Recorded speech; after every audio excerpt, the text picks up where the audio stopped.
It's me. Yes, Max. Get them cut off. Seriously. No, don't open your eyes. Haircut place. Yeah, I don't know what it's called. No, it's long.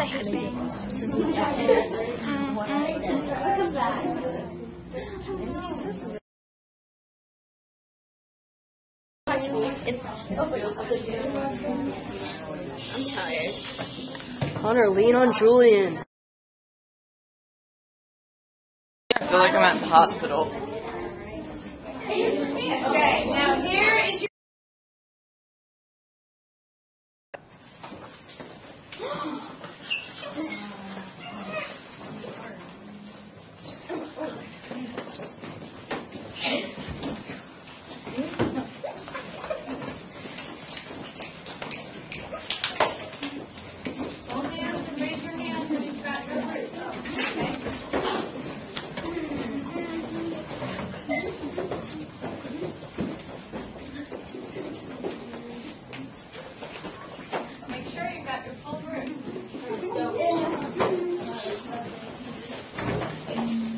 Join hands, raise your hands up high, might get a little circle.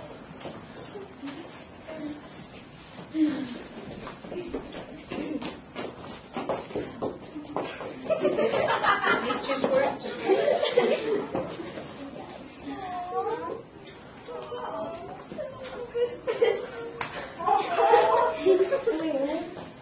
Hold hands with your group members. Hold hands with your group members and raise them way up high.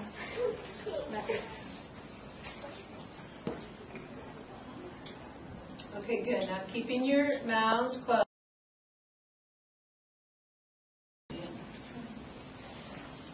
So think about how you found your group.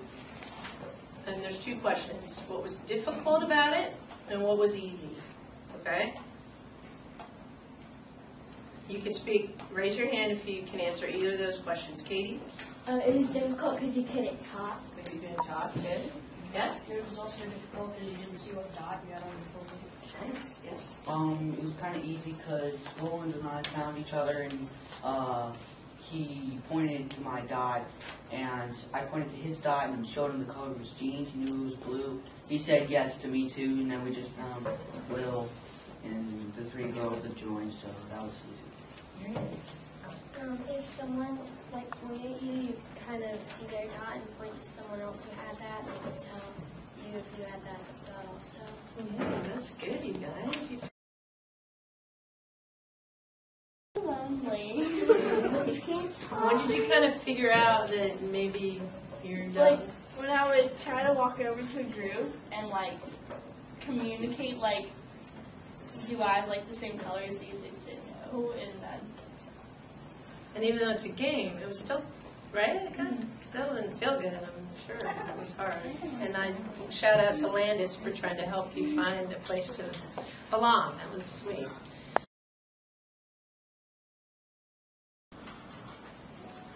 Because you just put the dots on our head, and I think we assumed that the different colored dots mean the different types of groups. Okay. Because the dots aren't different in any way but the color, so we couldn't organize them by any other way.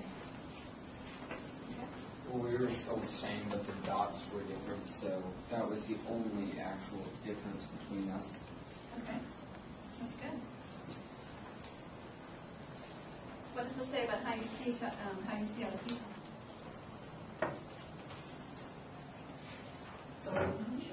Well, since I'm an orange, I say, oh, I'm an orange and you're yellow. You're not in my group, and then you just find people in yours. You don't seem to care as much about the other people of other colors. You're just trying to get rid of people who. So what kind of, in real life, okay, think about what the dots represent in the sense, but what kind of dots do people put on others? Now, we put a dot on you. What kind of dots do people put on others at your school and why? You're labeling people, you judge them by how you see them. You may not even really know the person, you just kind of put a label on them. What are some labels that we might not want to say, but we inadvertently sometimes do? Well, you judge them by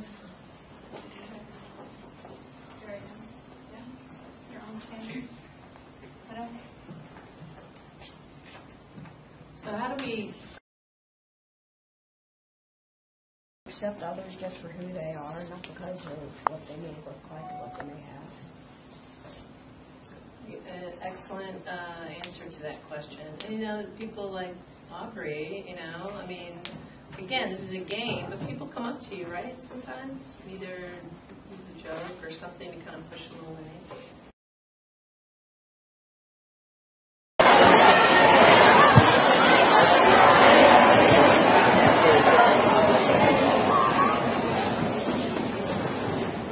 Thank you. We're going to get started right away. I'm going to introduce you to a good friend of mine, Richard Welch. He's a Georgia State professor. He's a longtime member of the Anti-Prejudice Consortium, and he has come to debrief us on the activity that you just did. Richard?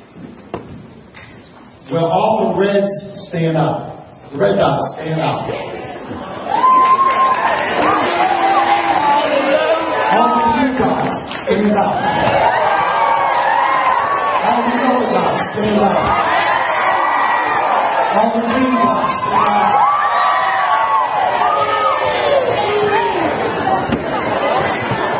Orange.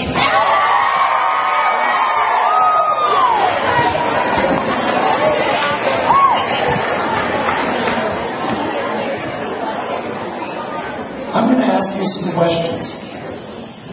And I want you to help me explain what just went on in your homerooms. The first question is, how did you get into your groups? Well, most of us looked at the color that other people had and we just got together. Did you just get together? Come on, tell the truth. People would push you together because they could see us together. Okay, so people went around and said, no, you're over here, you're a blue, you stand over here. Right? And some people said, oh, no, you can't be in our group because you're the wrong color. Somebody over here had a comment. Yes? You can see your forehead. So you know what color. How could you see your forehead? That's very strange. We won't get into that right now. It's not strange for tea.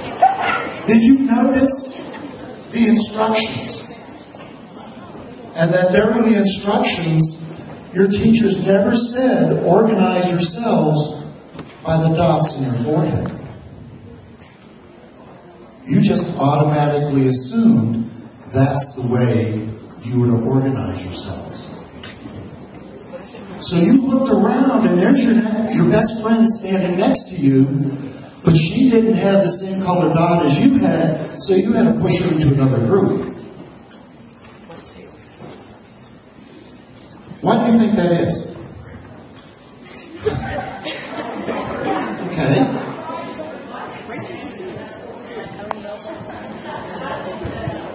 Try to tell us where we need to go, but we need to decide ourselves because it's within us.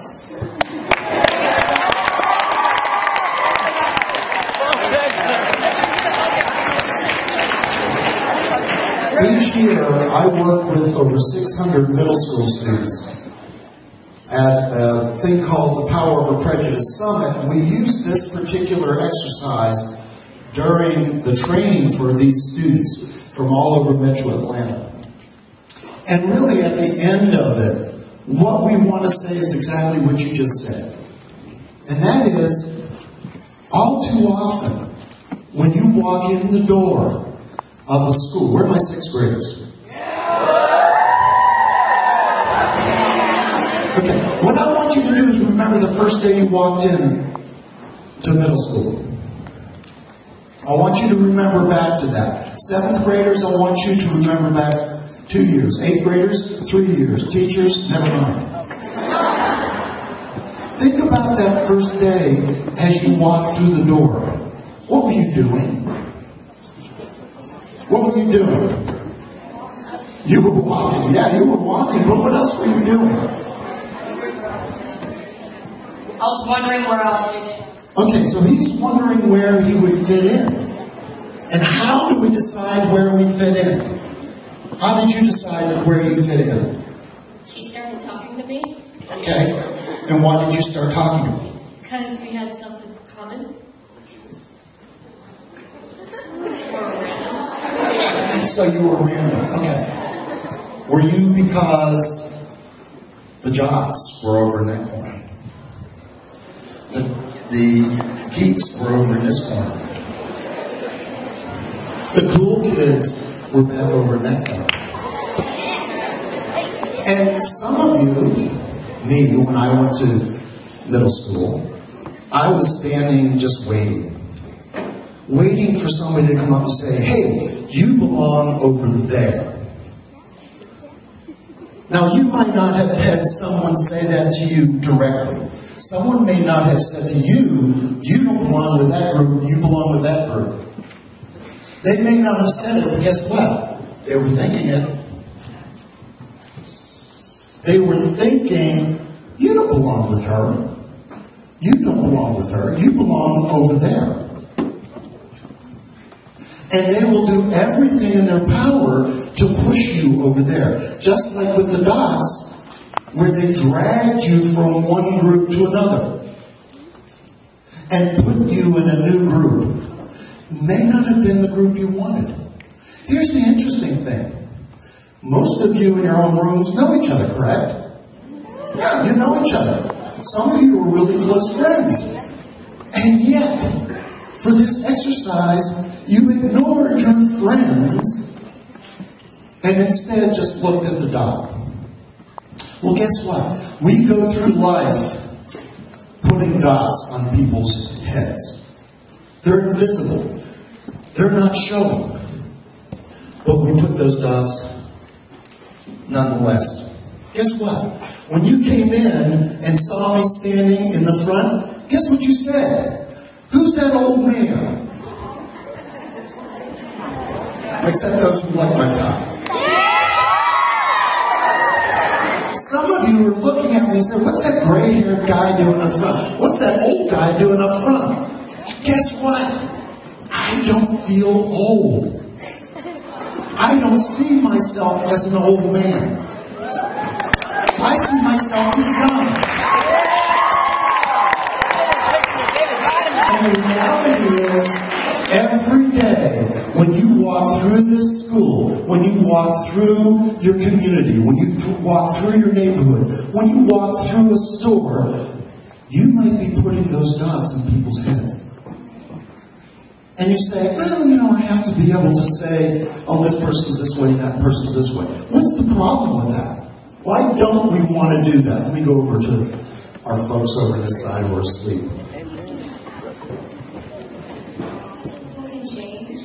Okay, people can change. What do the dots stop us from doing? Seeing the reality of who people really are.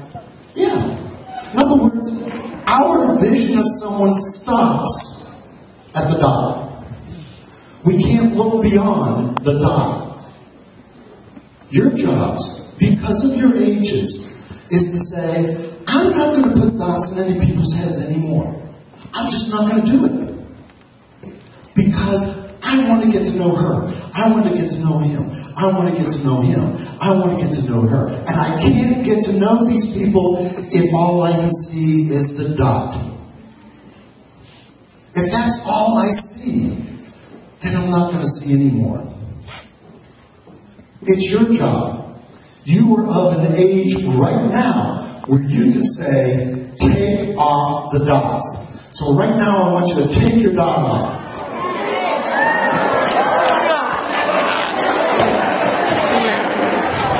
I really hope that was what we were supposed to do. And now, every time you see somebody new, every time you encounter someone you're not sure about, you have to make sure that you haven't put a dot on their heads. That you haven't said, all I'm seeing is the dot. People are going to put it on you. You have to live beyond it. I'm going to go back to what my friend said earlier. When we talk to our middle school students during the summit, we end by saying, choose, don't be chosen. What does that mean? Choose, don't be chosen.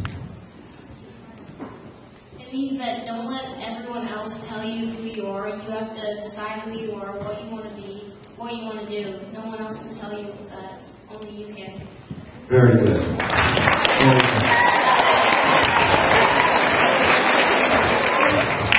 Now, tomorrow, next week, next month, you're not going to remember a thing that I said to you. Oh, yes, it is. I've been a teacher for 35 years. I know. You're going to forget what I said, but I don't want you to forget the dots. Because from now on, every time you see somebody, ask yourselves, have I put a dot on his head or her head? If you do that, if you are honest about that, then your lives are going to be better, but all of our lives will be better as well. Thank you very much.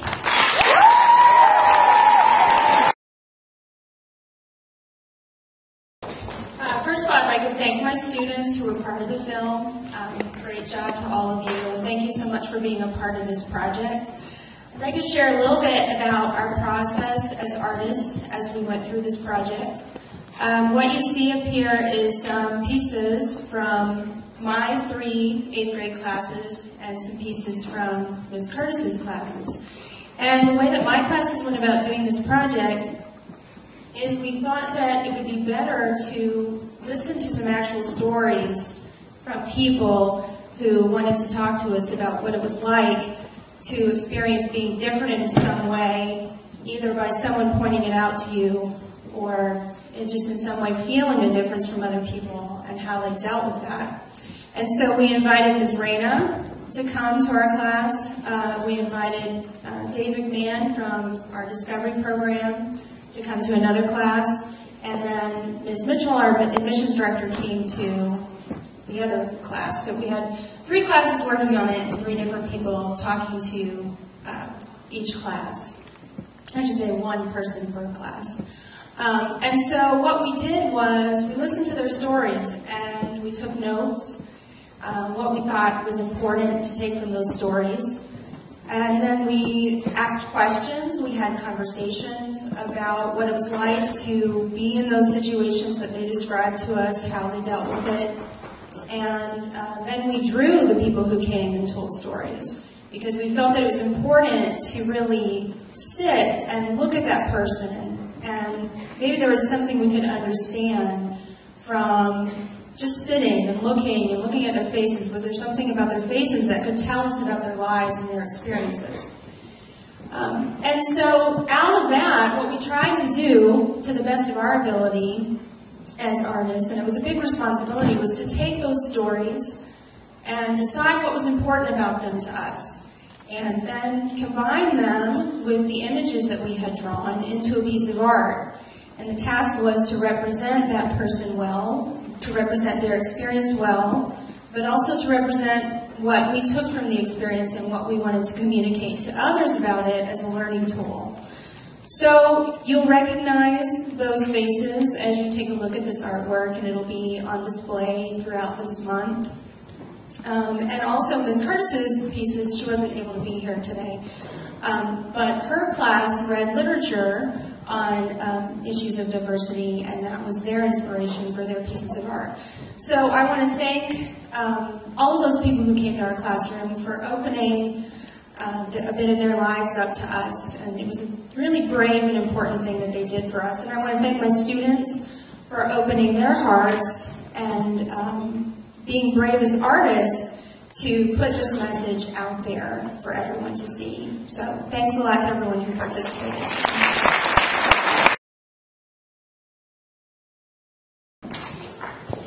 We hope that the works displayed here and at Ogle Farms Museum of Art will spark conversations in various groups here on Westminster's campus and across our city.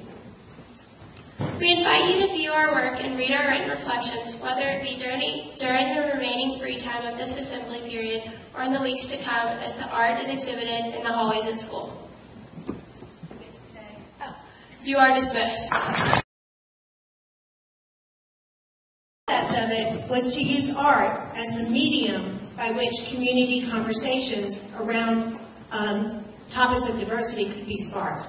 This art, when it's shown in public forums, could spark conversations, like the ones that you will have, hopefully, after this assembly. 9 schools took part in the initiative: public schools, private schools, secular schools, some faith-based like ours, schools that came from very affluent neighborhoods, as well as some that were coming from very underserved neighborhoods. All of us came together under this one vision: to draw the line against prejudice. Here's a short film made by artists from Westminster's junior high and elementary students from the International Community School, a school that in the last several years has become 75% populated by refugee children coming from countries all over the world, as well as high school students from Carver School of the Arts. I think that its message, the film's message, provides the best opener for the relevancy and urgency of this topic. The time is now to embrace our differences. The time is now. The time is now. The time is now to understand each other. The time is now. The time is now to find common ground and unify as one people. The time is now. The time is now. The time is now to be an individual. The time is now to change the world. The time is now to set aside our differences and end all wars. The time is now. The time is now. The time is now. The time is now for people to love one another just for who they are. The time is now to share with each other. The time is now. The time is now. The time is now. The time is now to make a difference and take a stand. The time is now to know we are all one family. The time is now to embrace our differences. The time is now to embrace our differences. The time is now to embrace our differences. The time is now to embrace our differences. The time is now to embrace our differences.